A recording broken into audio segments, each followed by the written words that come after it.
अस्सलाम वालेकुम। प्रोग्राम आईना के साथ ताहिर अहमद भट्टी आपकी खिदमत में हाज़िर है। और आज भी जिस तरह कुछ प्रोग्राम्स पहले हम अपने माजी के किसी मज़मून को उठा के उसके हवाले से बात करते थे, तो आज एक ऐसा मज़मून है जो इमरान ख़ान ने वज़ीर आज़म पाकिस्तान का हलफ उठाया और विक्ट्री स्पीच की, तो उससे अगले दिन हमने ये लिखा था। इसका उन्वान है सियासी कामत विक्ट्री स्पीच के बाद तय होता है, और ये 2018 के अगस्त में छपा।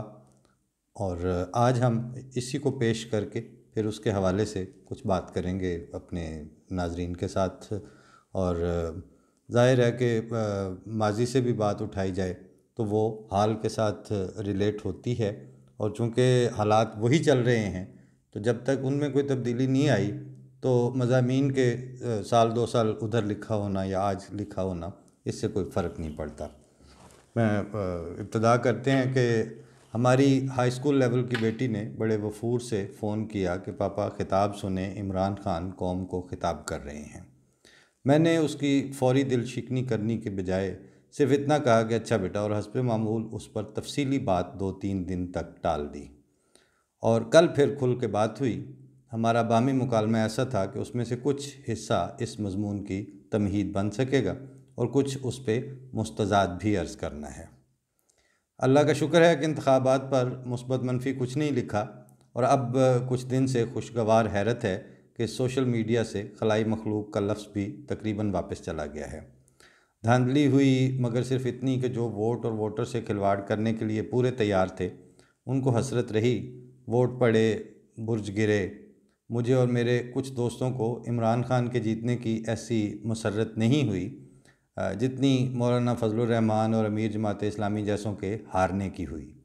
हाफिज़ सईद और ख़ादम रिजवी कमाश के हामलीन दीन मतीन को और मुल्लायत के खड़े किए गए खंभों को पब्लिक ने अपने सियासी मफादात की निगरानी और नुमाइंदगी का हक देने से इनकार कर दिया है।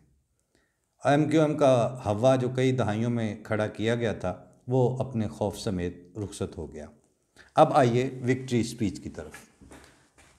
बेतकल्लुफ़ाना तखातुब था। लोगों ने अरसे बाद अपने मफादात पर बात करते हुए किसी आदमी को इस तरह सुना कि जिसने करप्शन से हाथ गंदे नहीं किए हुए थे, क्योंकि अगर नवाज़, शहबाज, जरदारी या मौलवी फजलुर रहमान यही बातें करते तो सुनते हुए उबकाइयाँ भी आती। बिलफ़ेल हमें किसी भी मुल्की मफाद से मुखलिस शख्स के साथ कोई नकार नहीं है, इसलिए खुदा वास्ते का इख्तलाफ भी नहीं है। कुछ तजादात थे, उन पर अभी से गौर करने की ज़रूरत है। विक्ट्री स्पीच में कहा गया कि हमारे सामने रियासत मदीना का फलाही मॉडल है और उसके होते हुए हमें और क्या चाहिए। लेकिन अगले ही पैराग्राफ में वज़ीर आज़म कहते हैं कि मैं अपनी टीम चाइना रवाना करूँगा कि वो हमें बताएं कि आपने 30 सालों में 70 करोड़ पिसे हुए इंसानों को गुर्बत से कैसे निकाला। यानी अंडे कहीं और कुड़कुड़ कहीं और। खान साहब सियासी स्पीच को मज़हब का तड़का लगाए बगैर सीधी खरी और मारूजी हकायक से लगा खाने वाली बात करनी शुरू करें। ये हरकतें मज़हब का कार्ड खेलने वाली अपने से पहले लीडरों और मौलवियों के लिए छोड़ देते तो अच्छा था, उनको इसमें खूब कमाल भी हासिल था। दूसरा अहम नुक्ता ये कि क्या सऊदी शाही ख़ानदान ने मक्के में रियासत मदीना का मॉडल अपनाया हुआ है? क्या उनके फ़ॉरेन रिलेशंस में नज्जाशी और दीगर अमायदीन से मुआमलत जैसी साफ़ गोई पाई जाती है? क्या वो इंसानी हकूक़ और दीगर तरक्याती कामों और ख़यालात में खुलफ़ाए राशिदीन के उसवा से सनद याफ्ता हैं? आप जानते हैं कि ऐसा कुछ भी नहीं है। इसीलिए तो वफ़द मक्का भिजवाने की बजाय या मदीना भिजवाने की बजाय चीन भिजवाने की बात कर रहे हैं आप। इसलिए अब इस अध कच्ची मजहबियत से निकलें और जैसे शौकत खानम इंसानी बुनियादों पर बनाया वैसे ही मुल्क में इंसानी बहबूद और इंसानी शर्फ की बात करें। अब एक बात और कि जी फ़ौज पीछे थी। फ़ौज पीछे थी नहीं, है और रहेगी, लेकिन अगर गुड गवर्नेंस हुई तो अपनी हदों यानी सरहदों और बैरक्स में रहेगी।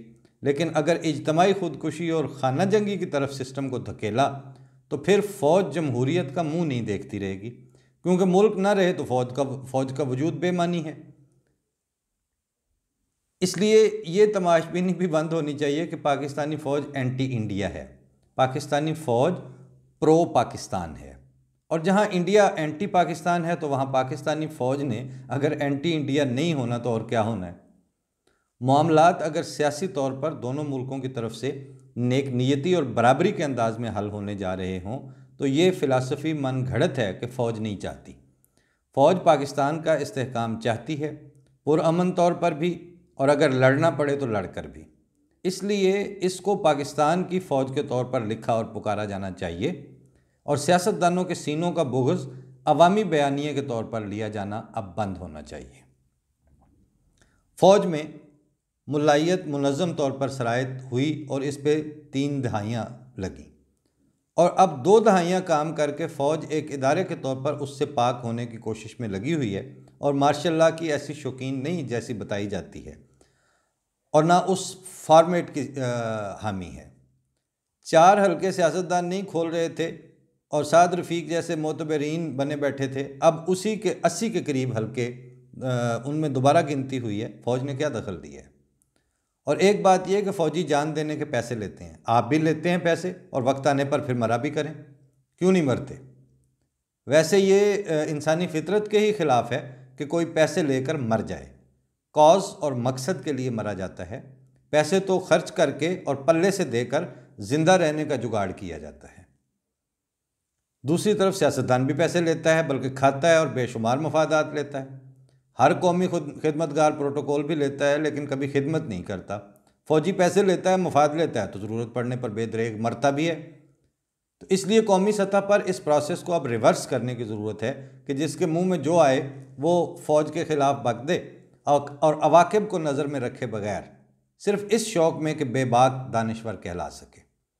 बाकी जो कुछ नज़र आ रहा है, भुट्टो फ़ौज की गोद में पला, नवाज शरीफ एंड को फ़ौज के परवुर्दा, मौलवी सारे के सारे फ़ौज के सनद याफ्ता, गुजरात के चौधरी और कराची के भाई, किसके पीछे किसी न किसी रंग में फ़ौज नहीं है। तो इमरान खान ने कौन से ज़्यादा चावल खा लिए हैं, ये ज़मीनी हक़ाइक़ हैं। इनसे मुस्बत फ़ैसले करने में मदद लें, ना कि गलत दर गलत थीसिस घड़ने बैठ जाएं। फ़ौज तो ना हो पीछे तो नैब से अडयाला तक का फासला भी तय नहीं हो सकता। इसलिए इस इल्ज़ाम तराशी से हासिल वसूल कुछ नहीं होगा। कौमी सतह पर आगे चलने का सोचें, फ़ौज से भी और विक्ट्री स्पीच से भी। खान साहब ज़्यादा कट्टे ना खोलें। एक तो पाकिस्तान का पैसा पाकिस्तान में रहे, माली बदउनवानी के आगे खड़े हो जाएं, और जहांगीर तरीन और अलीम खान को बेदीद बन के इनकार किया करें। अब आपको ना किसी के ATM की ज़रूरत है, ना जहाज़ की। और जहांगीर तरीन को अगर कहीं सारे हल्के में तुम बताएं उनको कि अगर सारे हल्के में तुम्हारे अपने कम उम्र बेटे के अलावा कोई इस काबिल नहीं है कि वो मुंतखब अवामी नुमाइंदा बन के आगे आ सके, तो फिर हमज़ा और बिलावल और मरियम का क्या कसूर है? आपने अगर अपने वज़ीरों मुशीरों के नाजायज़ मुतालबात और प्रोटोकॉल को कन्फर्म नो कह दिया तो दीगर मेंबरान को हिम्मत ही नहीं हो सकती, और पाकिस्तान को फाइनेंशियल करप्शन से निजात मिली तो सियासी इस्तेहकाम की बात होगी। अगला इकदाम ये कि पाकिस्तान भर की पुलिस को मुअय्यन और यकीनी पैगाम चला जाए कि आपकी सियासी ट्रांसफ़र और पोस्टिंग नहीं होगी, और थानेदार मेंबर असेंबली की और SP वज़ीर आला की रखेल के तौर पर नहीं रहेगा, और IG सेक्रेटरी स्टैब का मुंह ना देखे, वज़ीर आज़म या उसके मशीरों का नहीं, तो 30 से 40% पुलिस एहलकार और अफसरान जुल्म करना ही नहीं चाहते और ना लाकानूनियत में फ़रीक बनना चाहते हैं। इस महकमे को शफाफ और रहमदिली की बुनियादों पर खड़ा कर दें और इसकी कैपेसिटी पर दिल खोल कर खर्च करें। फ़ौज को बुलाने की कभी ज़रूरत ही नहीं पड़ेगी। सूबाई और वफाकी ब्यूरोक्रेसी पर से भी खुशनुदी पाने और बेचारे बैरिस्टर ज़फ़रुल्लाह के अंदाज से सच्चे झूठे का दिफा करने की जिम्मेदारी ख़त्म करनी चाहिए, और कैरियर और मेरिट को प्रमोट करें। तीसरा काम जिस पर भुट्टो जैसा हर दिल अजीज़ भी नाकाम हुआ वो ये कि जब एक शहरी के शहरी हुकूक और आइनी आज़ादी पर कोई दूसरा कदगन लगाने के लिए तहरीक, जुलूस, बलवे या लाकानूनियत पर उतरे तो रियासत, अदलिया और हुकूमत शेरनी की तरह अपने शहरी का दिफा करे, चाहे ऐसी शोरश को ख़त्म करने के लिए सैकड़ों पर ओपन फायर करना पड़े। लेकिन मुझे ख़तरा है कि जिस तरह आपने आतिफ़ मियाँ के मामले में कमज़ोरी दिखाई थी, मौलवियों की तसल्ली के लिए ख़त्म नबूवत का कार्ड खेला था। हालांकि आपको आज भी ख़त्म नबूवत के ऊपर आइम्माए सल्फ़ के तफसीली और तहकीकी मौक़िफ़ का बिल्कुल इल्म नहीं है, मगर आपने बयान दिया, और वो बयान खुदा के हुजूर नहीं दिया, मौलवी के हुजूर दिया। फिर आपने मज़ारों दरबारों की ज़ियारत और सजदे से भी गुरेज़ नहीं किया। तो अब आपसे शख्सी इस्तेहकाम, देर पा और दूर रस सियासी बसीरत और कायदे आज़म जैसी उसूलों पर इस्तकामत की तवक्को तो नहीं है, लेकिन आपसे कोई बुग़्ज़ भी नहीं है। इसलिए दुआ है कि आपको अल्लाह ताला अमीरुल मोमिनीन बनने के शौक़ से बचाए और ज़मीनी हक़ाइक़ को इंसानी बुनियादों पर देखने और कानूनी और आइनी बालादस्ती के साथ हल करने की तौफ़ीक़ अता फ़रमाए। एक अर्ज़ ये है कि आप और आपकी बेगम साहिबा, जो आप बहरहाल फ़र्स्ट लेडी बन जाएंगी, अपनी ज़ाती ज़िंदगी में बेशक रोज़ जिन्नों भूतों को बुलाएं और भगाएं और हर एक वीकेंड पर एक मज़ार पे माथा टेकते रहें, मगर अपनी ज़ातियात को कौमी बयानिए में शामिल ना करें। अगर आपने ऐसा किया तो मैं आपका और तो कुछ नहीं बिगाड़ सकता, लेकिन उसके बाद आपको जमा के सीगे में मुखातिब करने के काबिल नहीं रहूँगा। हमारी नौजवान नस्लें आपको देख ही नहीं रही, बल्कि वो आपको जांच भी रही हैं, और हम उनकी शख्सियात को जांचने की सलाहियत का पैमाना बढ़ाने का पुख्ता इरादा रखते हैं। इसीलिए तो मैंने अपनी स्कूल लेवल की बेटी से आप और आपकी सियासत पर कुछ देर गुफ्तगू कर ली थी। जाते जाते मजरू सुल्तानपुरी के 2 मिसरे सुनते जाएं, तबीयत बोझल नहीं रहेगी कि हमको जुनू क्या सिखलाते हो, हम थे परेशान तुमसे ज़्यादा, हमने अजीज़ो चाक किए हैं 4 गरेबां तुमसे ज़्यादा। और जब ये लिखा था तो उस वक्त तो यही 2 मिसरे लिखे थे, और आज इसको सुनाते वक्त इसका अगला शेर भी याद आ गया कि हम ही हमेशा कत्ल हुए और तुमने भी देखा दूर से, लेकिन ये ना समझना हमको हुआ है जान का नुकसान तुमसे ज़्यादा। इसके बाद जो ताज़ा सूरत हाल है उसके हवाले से कुछ गुजारिशात करनी है, और इख्तिताम तो फिर मजरू सुल्तानपुरी ही के कोशिश करूँगा कि एक शेर पे किया जाए कि कोरोना और मुल्लायत के नफ़रत अंगेज़ वायरस का हमला पाकिस्तान में साथ साथ जारी है। अहमदियों की बलि चढ़ाने का ऑप्शन काबिल फ़हम तो कभी भी नहीं था, अब काबिल अमल भी नहीं रहा। सऊदी फंडिंग बराए मजहबी मुनाफरत अब ओपन सीक्रेट होने के बाद सऊदिया की तरजीहात तेज़ी से बदली हैं, और वो अपने मुआशरे को ख़ुद सऊदिया में तेज़ी से लिबरलाइज़ कर रहे हैं। अब चूँकि उनकी प्रायोरिटी लिस्ट में पाकिस्तान में मजहबी मुनाफरत को फंडिंग करना शामिल नहीं रहा, तो अब वो डायन जो नफ़रत पे पल रही थी उसने अब बच्चे खाने शुरू कर दिए हैं, और बहुत तेज़ी से जिधर उसका मुंह उठता है उसके मुंह को चूँकि खून लगा हुआ है, और पाकिस्तान में जिनके मुंह को खून लगा हुआ था वो अब पाकिस्तान को एयर टाइट मर्तबान बनाने पर तुले हुए हैं। मुल्कों के साथ ये खिलवाड़ मुमकिन नहीं होता। मैंने पिछले प्रोग्राम में भी अर्ज़ किया था कि मुल्क घर की तरह होते हैं जो सबका होता है, और या तो वो सबका होता है या फिर वो किसी का भी नहीं होता। उसमें चॉइसी होके और दोहरे और तेरे मेयार कायम करके मामलात और गवर्नेंस की जो सिस्टम है उसको आगे चलाया नहीं जा सकता। वो खुद इन बिल्ट उसमें फिनोमिना है कि वो स्टक हो जाते हैं। और मसला ये है कि इस वक्त उस मुनाफरत का जो वायरस है और जो कोरोना वायरस है, उन दोनों में हिकमत अमलियाँ तरतीब देने की बजाय इस मजमुआ अजदाद के ऊपर सूरत हाल ये है कि इमरान खान वज़ीर आज़म हैं, और 2 साल पहले इनके मुंतखब होने के दूसरे ही दिन जिन खदशात का इजहार किया था, पिछले 18-20 महीनों में 2 साल में ये आप देखते चले आ रहे हैं कि कहाँ कहाँ उन्होंने बैकआउट नहीं किया, कहाँ कहाँ उन्होंने आंखें चुराने वाली हिकमत अमली का मुजाहरा नहीं किया। तो कोरोना और दूसरे वायरस जो हैं उनको तो इंसानों की इनफरादी या मुनाफरत के वायरस को मुआशरे और मुल्क की इज्तमाई बका से कोई गरज नहीं होती। वो अपने एजेंडे पर आगे बढ़ेगा। वैक्सीन दोनों की नहीं है, एहतियात, मास्क और फासला पैदा करना, और ये वाहिद ऑप्शन है जिस तरह इस वक्त आप सोशल डिस्टेंसिंग के ज़रिए आप कोरोना से बच सकते हैं, चाहे उसमें हुकूमत लॉकडाउन करे या ना करे, बिल्कुल उसी तरह से जो नफ़रत की तालीम देने वाला और नफ़रत का प्रचारक है, उससे अब आप समाजी फासला पैदा करके इस मुनाफरत के और मुल्क को आग में झोंकने वाले वायरस से बचा जा सकता है।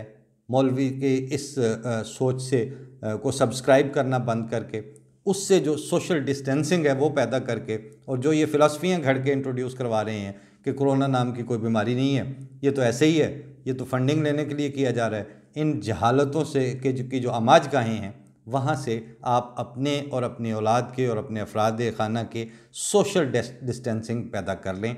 और खुदा से दुआ जो है वो इन दिनों जब वहाँ सफ़ में 4-4 फुट का फ़ासला बन सकता है, तो आपके घर पे भी खुदा के हुजूर फरियाद पहुँच सकती है।